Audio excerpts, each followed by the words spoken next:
Daniel, Kabanata 11. Nang unang taon ng paghahari ni Dario na taga-Media, pinalakas ni Miguel ang aking kalooban at tinulungan niya ako. Ngayon, sasabihin ko sa iyo ang katotohanan. Magkakaroon pa ng 3 hari ang Persia. Pagkatapos, lilitaw naman ang ika-4 na hari na magiging mas mayaman kaysa sa kanilang lahat. Dahil sa kanyang kayamanan, siya'y magiging makapangyarihan at hahamunin niya ang kaharian ng Gresya.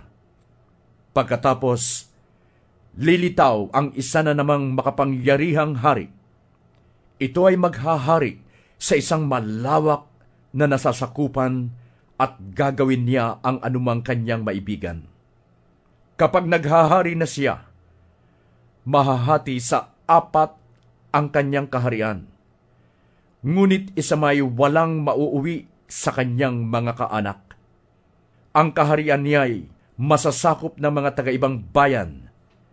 Ngunit sino man sa kanila'y hindi magkakaroon ng kapangyarihang mamahala tulad ng sa kanya. Ang hari sa Ehipto ay magiging makapangyarihan. Ngunit magiging mas makapangyarihan kaysa kanya ang isa niyang pinuno. At mas magiging malawak ang kaharian nito. Pagkalipas ng ilang taon, ang hari ng Ehipto ay makikipagkasundo sa hari ng Syria at ipakakasal sa kanya ang anak nitong babae. Ngunit ang pagkakasundo ay di magtatagal. Siya, ang kanyang asawa at anak, at ang mga lingkod na sumama sa kanya ay papatayin lahat. Hindi magtatagal at isa sa kanyang mga kamag-anak ang magiging hari. Sisirain nito ang tanggulan ng kaharian sa hilaga. Papasukin niya ito at siya'y magtatagumpay. Sasamsamin din niya at iuuwi sa Ehipto ang kanilang mga Diyos-Diyosan, pati ang mga kagamitang pilak at ginto.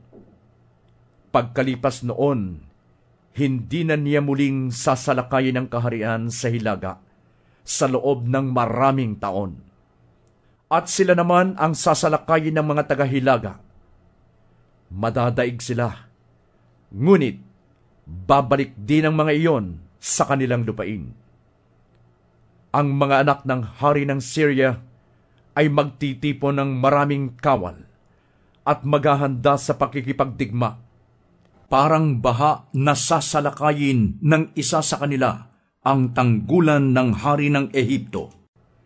Dahil dito, galit na haharapin sila ng hari ng Ehipto, kasama ang marami nitong kawal na lulupig sa kanila.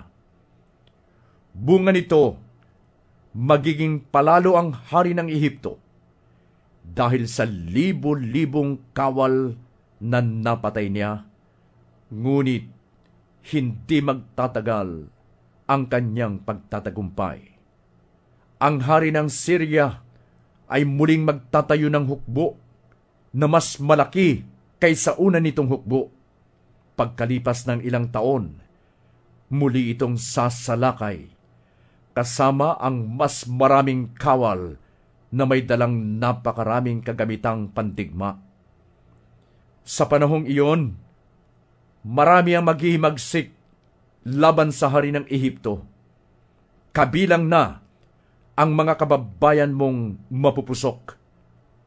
Mag-aalsa rin sila upang matupad ang kanilang hangarin, ngunit mabibigo silang lahat. Ang hari ng Syria ay darating upang kubkubin at salakayin ng isang matibay na lungsod. Walang magagawa ang hukbo ng hari ng Ehipto, pati ang mga pinakamahuhusay na kawal nito. Kaya't magagawa ng Asiryanong manlulupig ang lahat ng gusto niya, at walang sinumang makakahadlang sa kanya. Sasakupin niya ang lupang pangako at lubusan nitong mapapasailalim sa kanyang kapangyarihan. Pipilitin niyang sakupin ang buong kaharian ng Ehipto. Makikipagkasundo siya sa hari doon at iaalok ang kanyang anak na babae upang maging asawa nito sa layuning wasakin ang kaharian ng Ehipto. Ngunit hindi magtatagumpay ang kanyang layunin. Pagkaraan niyon, haharapin niya ang mga bansa sa baybay dagat at bibihagin ang marami sa mga tagaroon. Ngunit matatalo siya ng isang pinuno at ito ang puputol sa kanyang kapalaluan upang hindi siya makaganti. Ang haring ito ay babalik sa mga kuta ng kanyang lupain. Ngunit matatalo rin at mamamatay. Ang papalit sa haring ito ay magsusugo ng mga taong sapilitang maniningil ng buwis para sa karangalan ng kaharian. Ngunit hindi magtatagal, siya'y mamamatay ng hindi dahil sa labanan o sa digmaan. May lilitaw na isang malupit at kinapopootang tao na gustong maging hari. Ngunit hindi ibibigay sa kanya ang karapatan sa trono. Kaya bigla niyang aagawin ang kaharian sa pamamagitan ng pandaraya at katusuhan. Gagapiin niya at dudurugin ang mga hukbong sandatahan, pati ang dakilang pari. Makikipagkasundo siya sa maraming mga bansa, ngunit dadayain niya ang mga ito. Bagamat kakaunti ang kanyang mga tauhan, siya ay magiging makapangyarihan. Lihim niyang kukunin ang pinakamayayamang bahagi ng lalawigan. Gagawin niya ang mga bagay na hindi ginawa ng kanyang mga ninuno. Ang kanyang mga tagasunod ay bibigyan niya ng bahagi mula sa mga nasamsam nila sa digmaan. Iisip siya ng mga panukala upang lusubin ang iba't ibang kuta. Ngunit hindi siya magtatagal. Ang haring ito ay magtatatag ng isang malaking hukbo upang ipakita ang kanyang lakas at tapang laban sa hari ng Ehipto. Ngunit mas malaki at mas malakas ang hukbong ihaharap nito sa kanya. Gayunman, madadaya ang hari ng Ehipto at siya ay hindi magtatagumpay. Pagtatangkaan siyang patayin, maging ng mga kasalon niya sa pagkain. Malulupig din ang kanyang hukbo at marami ang mamamatay sa labanan. Ang dalawang hari na kapwa may masamang balak ay magkasalong kakain at magsasalita ng kasinungalingan sa isa't isa. Gayunman, walang mangyayari sa iniisip nila sapagkat hindi pa dumarating ang takdang panahon. Ang hari ng Syria ay uuwing taglay ang malaking kayamanang nasamsam niya. Ngunit bago siya umuwi sa sariling kuta, uusigin muna niya ang relihiyon ng bayan ng Diyos. Pagdating ng takdang araw, sasalakayin niyang muli ang Ehipto. Ngunit sa pagkakataong iyon, ang mangyayari hindi tulad noong una. Hahadlangan siya ng hukbong dagat ng kitim at matatakot siya. Dahil dito, aatras siya at ibubuhos sa relihiyon ng bayan ng Diyos ang kanyang puot. Sa pagbabalik niyang ito, Pahahalagahan niya ang payo ng mga tumalikod sa presensya ng Diyos. Magpapadala siya ng mga hukbong sandatahan upang lapastanganin ang templo. Ipapatigil niya ang araw-araw na paghahandog at ipapalit ang kasuklam-suklam na kalapastanganan.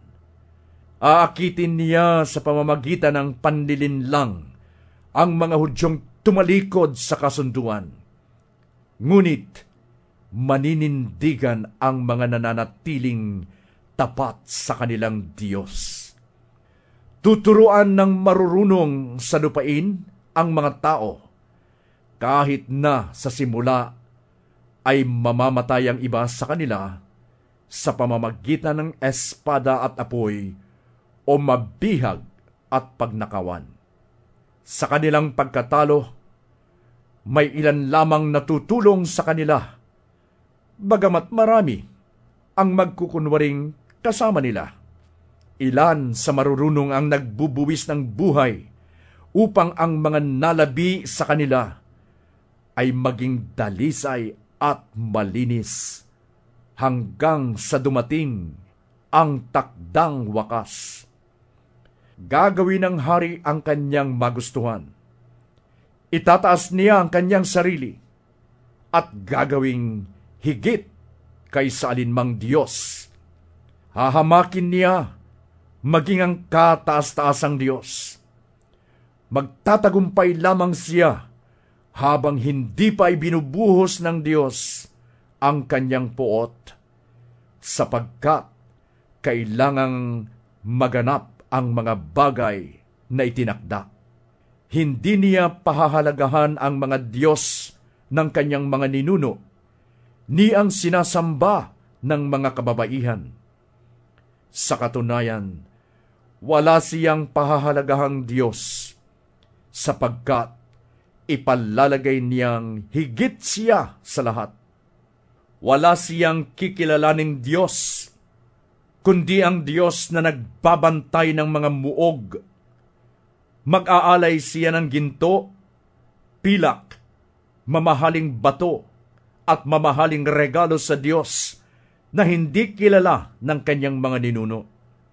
Gagamitin niya ang mga taong sumasamba sa mga Diyos-Diyosang hindi kilala upang ipagtanggol ang kanyang mga muog. Pagkakalooban niya ng malaking karangalan ang lahat ng tatanggap sa kanya bilang pinuno. Sila'y gagawin niyang tagapamahala at bibigyan ng lupain bilang gantimpala. Darating ang araw na ang hari ng Syria ay sasalakay ng hari ng Ehipto. Ngunit haharapin niya ito sa pamamagitan ng maraming karwahing pandigma, kabayuhan at mga sasakyang pandagat. Sasakupin niya ang mga bansa na parang dinaanan ng isang malaking baha. Papasukin din niya ang lupang pangako at libo-libo ang mamamatay sa labanan. Ngunit makakaligtas ang mga Edomita, Moabita at ang mga nalabing Amonita. Maraming bansa ang masasakop niya. Kabilang dito ang Ehipto. Pamamahalaan niya ang ginto, pilak, at lahat ng kayamanan ng Ehipto. Pati ang Libya at ang Ethiopia ay masasakop niya. Ngunit mabibigla siya dahil sa balitang darating mula sa silangan at hilaga. Dahil dito'y mag-aalab ang kanyang galit at papatay ng marami sa labanan. Magtatayo siya ng malapalasyong tolda sa pagitan ng dagat at ng banal na bundok na kinalalagyan ng templo. Ngunit doon siya mamamatay nang wala man lang tutulong sa kanya.